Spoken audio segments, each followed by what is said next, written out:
हुई कहानी खून से लिखी हुई है।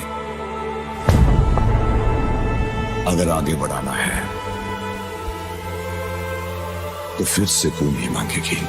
डायरेक्टर प्रशांत नील और सुपरस्टार प्रभास अब दिन गिन रहे हैं क्योंकि उनकी मूवी सालार रिलीज होने में अब सिर्फ 1 महीना बाकी है, तो वहीं ट्रेलर आने में 1 हफ्ता।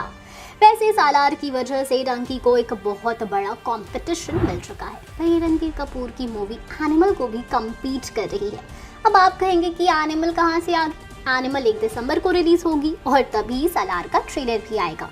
दूसरी बात यह है कि सालार 22 दिसंबर को रिलीज होगी और दोनों ही फिल्में यूएसए मार्केट में रिलीज होगी, जहां सालार ने 1979 स्क्रीन्स पर कब्जा जमा लिया है, वहीं एनिमल ने सिर्फ और सिर्फ 888 पर।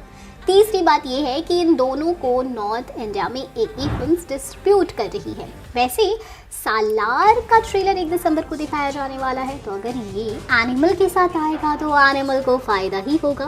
पर स्क्रीन्स को लेकर सालार एनिमल पर भारी पड़ चुकी है, एक ही डिस्ट्रीब्यूटर की मूवी होकर भी। यानी सालार ने एक नहीं बल्कि 2 बॉलीवुड फिल्में जैसे कि डंकी और एनिमल के लिए थोड़ी थोड़ी मुश्किलें पैदा कर ही दी ताकि वो बॉक्स ऑफिस कलेक्शन में बाजी मार सके। वैसे एनिमल भी बढ़िया टक्कर दे सकती है क्योंकि इसे तेलुगु डायरेक्टर संदीप रेड्डी वांगा ने बनाया है और कास्ट में रश्मिका मंदाना भी शामिल है, यानी साउथ के लोग इससे जुड़ चुके हैं। इसका मतलब एनिमल को नॉर्थ के साथ साथ साउथ में भी सपोर्ट मिलेगा। अब डंकी केस में ये नहीं होता क्योंकि उसमें कोई भी साउथ एक्टर नहीं है, ना डायरेक्टर साउथ का है। इसी वजह से प्रेडिक्शन ये बताया जाता है कि साउथ में डंकी को नुकसान हो सकता है, पर एनिमल के केस में ऐसा बिल्कुल नहीं है। तो यहाँ पर सालार के मेकर्स को थोड़ा अलर्ट रहना पड़ेगा क्योंकि संदीप और रश्मिका की एक ज़बरदस्त फैन फॉलोइंग है और इसका फ़ायदा एनिमल को तो ज़रूर होना है।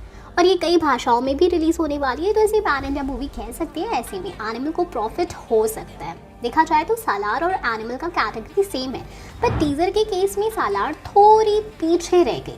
अब वो कैसे? तो सालार डार्क सेंट्रिक थीम पर बेस्ड है, वहीं एनिमल में लाइट्स और कलर्स का एक बेहतरीन मिक्सचर दिखाया गया है, जहां बैलेंस भी दिखाई दिया। अब सालार के टीजर से जो एक्सपेक्टेशंस थी वो उतनी फुलफिल नहीं हुई, इसलिए मूवी का ट्रेलर अभी ज़बरदस्त ही होना चाहिए। पर एनिमल का टीजर ज़बरदस्त था। म्यूजिक बीजीएम के मामले में वो बेहतरीन दिखाई दे रही और सालार का एक भी गाना अभी तक आया नहीं है।